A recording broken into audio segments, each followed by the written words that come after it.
Um, Actually,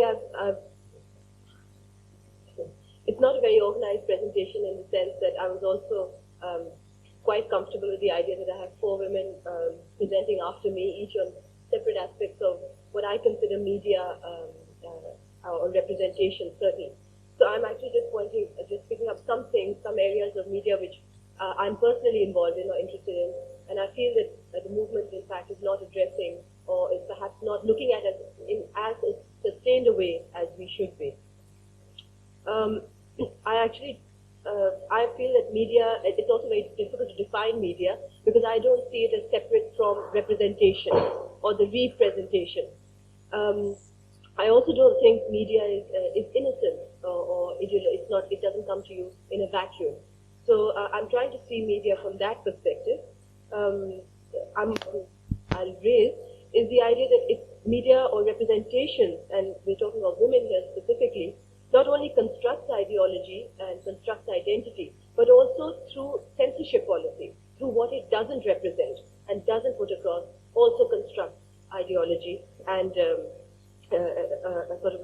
process of self-censorship is also a form of identity, I think.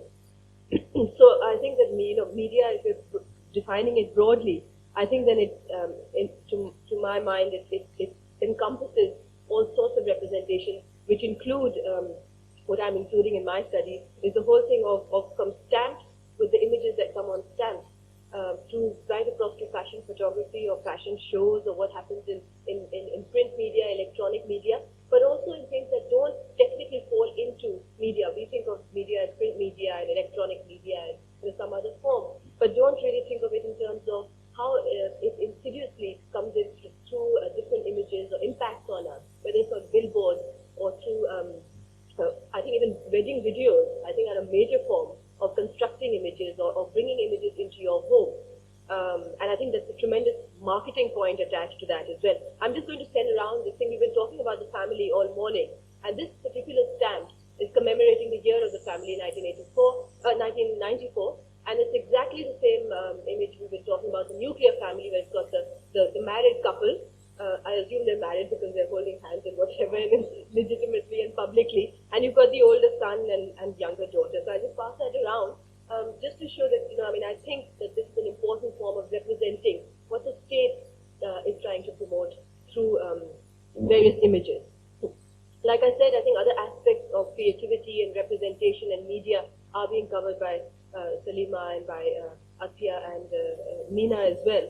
So I'm not going to go into that as a form of representation. I do want to state though that media in Pakistan, and we're all familiar with it. Shima as well has spoken about it through their various involvement in media or representation of women. How it's been controlled by the state, how it's been controlled by patriarchal forces and by capital. But in terms of capital and the economy, I just want to pick up a little bit over here. Again, my preoccupation with the state and their policy. Those 10 or 12 years that we had of very overt censorship, and I think every woman here has been involved in sort of challenging or fighting against those kind of censorious policies.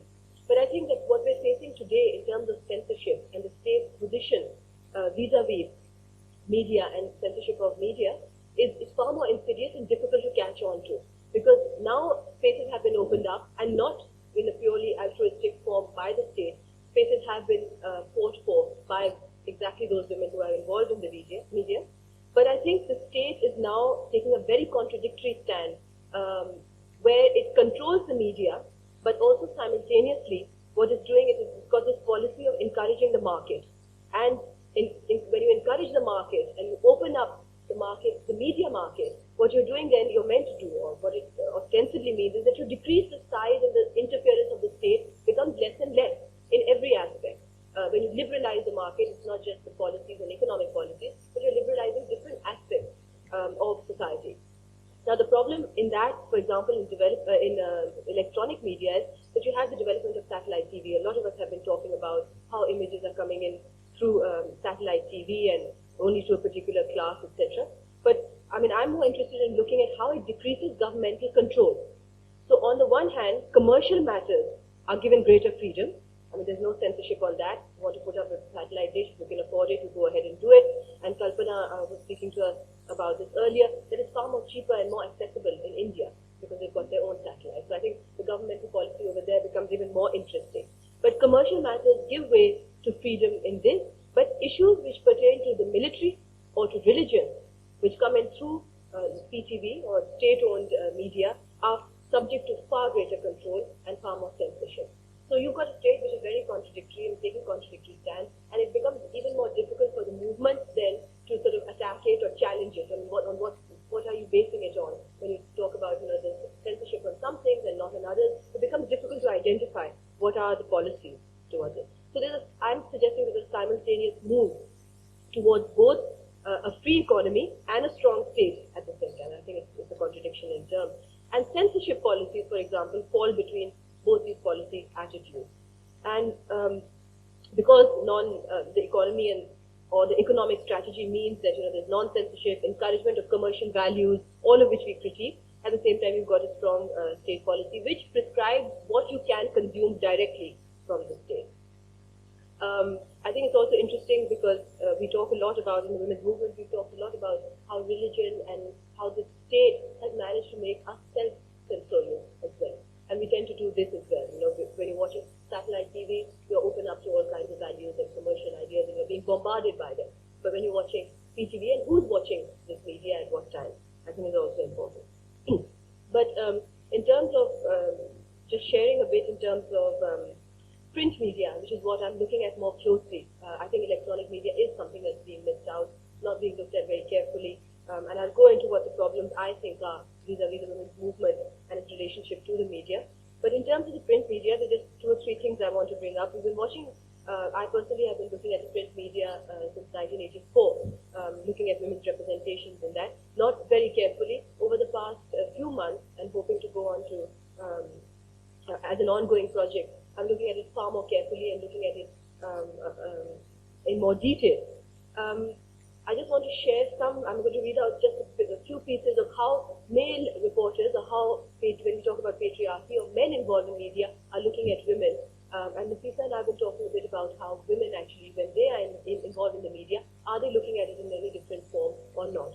With regard to male reporting or men involved in the press, I've just picked up at random 3 or 4 pieces which I want to share.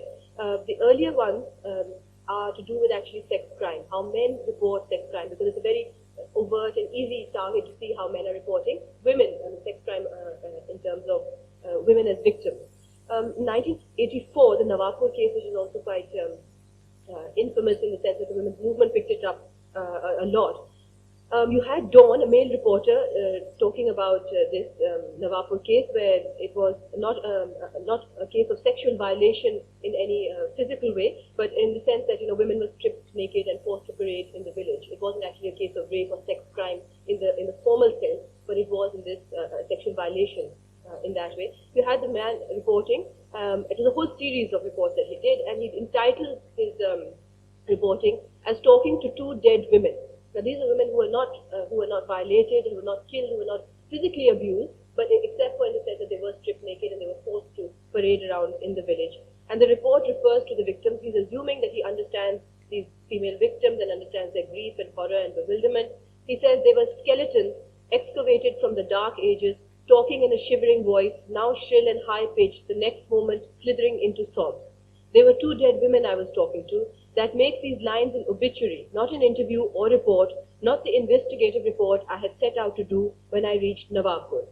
He describes the event as inhuman and nauseating, and continuous focus and explicit detail on how these women were stripped naked and things. Throughout this reporting, we don't know who the culprits are, what happened to them, how the state took it on, what police investigations were. None of these feature into it. I mean, there's a tremendous thing of the male gaze and the male involvement in this. It's entirely from the female body and the fact that she's been stripped naked and the emotional trauma that he imagines that they actually went through. Some newspapers picked up at that point the hypocrisy of Chadar and Char Diwari, but in a very subdued way. I mean, these were years of extreme censorship on the press as well. The other thing, the nurses case that I also picked up and wanted to share some excerpts from that was in 1989, where a staff trainee nurse convicted. There were reports where they were raped in the civil hospital, and they, in fact, the whole dinner thing that plays on you, that made them the victims, made them the culprits of their own crimes. They were responsible for their own crime. Again, it was in fact the dawn. Throughout this reporting, what male reporters are doing over here is not referring to the nurse by her name, not referring to her by in any other term, but objectifying her in terms of her profession. It was always referred to as the nurse's case, with the exception, I think, of Nafisa Hoodboy, who talks about it as the Farhad case, and in one particular film that Bunny made, where she talks about, we talk about her as a woman, as Farhad, and by her name. But certainly throughout all the other newspapers, you have bail removed to free raped nurse, nurse's rape case, accused remanded in judicial custody, rape victim lands in police lockup, and all the rest of it. So the identity of the woman is entirely in terms of her profession and not in terms of her person. I did a comparative one of the Veena Hayat case in '91, where in fact there was no anonymity. Veena Hayat was referred to by her name throughout. I think it's also a lot to do with the fact that it was a political issue, in the sense that she was the daughter of a politician. She was involved in the women's movement, very close friend of Benazir Bhutto. So the newspapers picked it up in their own way, and male reporters referred throughout to her as either Veena Hayat or Shaukat Hayat's daughter.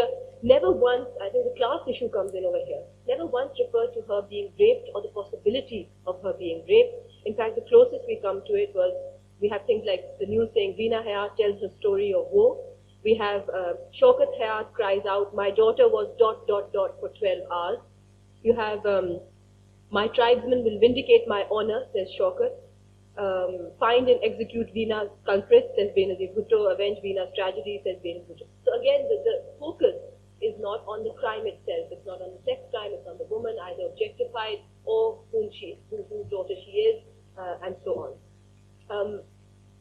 The two things that come up from this particular thing, before I go on to sharing a recent excerpt of how men are reporting even today, there are sex crime legislations regarding the press.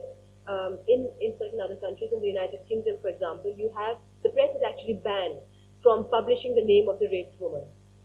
And the courts are also prohibited from inquiring into her sexual history. I mean, these are things that I just feel that, the movement here picks up in some ways, in sporadic ways, where we protest against the media focusing on the raped woman or on the woman who is violated. But, it's not a sustained move. It's not that we're moving for legislation against it or censorship of the press. That relationship to the media actually doesn't come into play. But recently, I just want to share again, just to finish this bit about male reporting. Some of you may have read Ahmed Rashid's piece that came in The Nation on the 26th of September last year. He's talking actually about Secretary Hazel O'Leary, who came in from the United States with regard to the investment of power and energy secretary from the United States, who came to Lahore to negotiate with the government certain deals. He captions it, glamour and investment come to Lahore. And I'll read it out, it's only short. Some 400 top businessmen and bureaucrats nearly fell off their seats when U.S. Energy Secretary Hazel O'Leary began her address to them in Lahore. Dressed in a designer power suit with a skirt cut above the knee, the glamorous O'Leary, who is 58, approached the podium and then climbed down from the stage. She began walking up and down the aisles, making eye contact with her audience as she spoke. The style was very Oprah Winfrey than Washington's Beltway, but it stunned the grey-suited conservative audience. The energetic and unconventional O'Leary, an expert on private sector power generation and law, is acknowledged as one of the few stars of the beleaguered Clinton cabinet.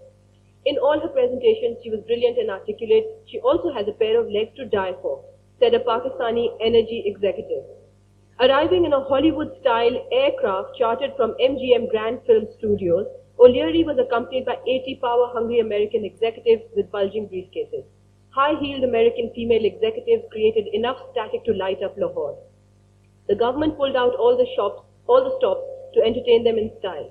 The dinner held at the fort, which was lit by oil lamps, while dancing camels, horses, men and women provided the entertainment. By all accounts, floored the visitors. O'Leary wore shalwar kameez, much to the delight of her hosts. There was nothing in my experience to prepare me for this uplifting dinner, she said afterwards. Later, visiting a village without electricity outside Islamabad, O'Leary sat on a charpai and sipped tea while chatting with astonished and giggly village women. She dismissed her crew-cut bodyguards with the words, "We girls want to be alone." O'Leary and Bhutto hit it off in a big way, and Ms. Bhutto put aside protocol to host the ceremonies in which 16 deals worth US $4 billion were signed between US and Pakistani companies. The excitement was palpable. These are the largest single foreign investment deals ever made in Pakistan's history, said a senior bureaucrat. We wasted so much time. This is how business is done. More such visits will follow. The US Deputy Secretary for Energy and President of Exim Bank will visit Pakistan by end of next year. Ms. O'Leary's visit is just the start of what could be a new economic and investment relationship with the US, but it will be difficult to better the oomph that Ms. O'Leary's visit has generated. I mean, I don't need to say too much about this, but this is a 1994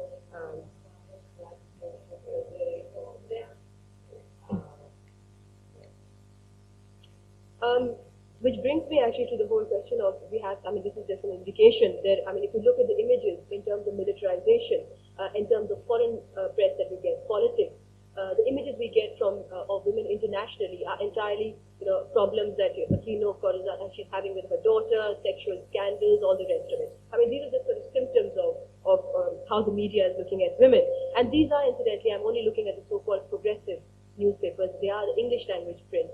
I haven't even begun to look closely at the Urdu print and periodicals as well. But I think the important point over here is that by having women who are involved in media doesn't necessarily, you may not get this Ahmed Rashid type of piece. I think that's very male. But the thing is that it doesn't necessarily mean come into the print. It was an important, important fight of struggle then. But I think more importantly, we have to look behind these things.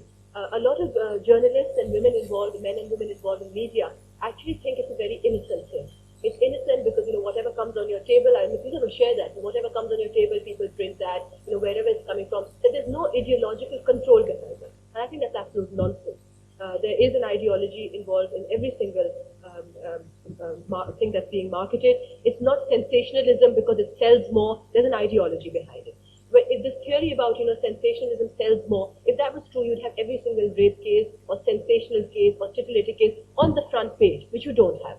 Rape cases, whether it's serial or otherwise, do not appear on front pages. It's very rare. So I don't buy that theory about, it should sell it.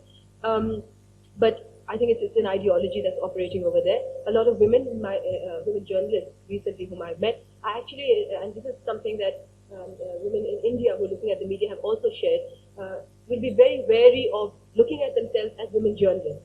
Not even as feminist journalists. That's a step even further. They do consider themselves as journalists, and sex doesn't matter or gender doesn't matter over there.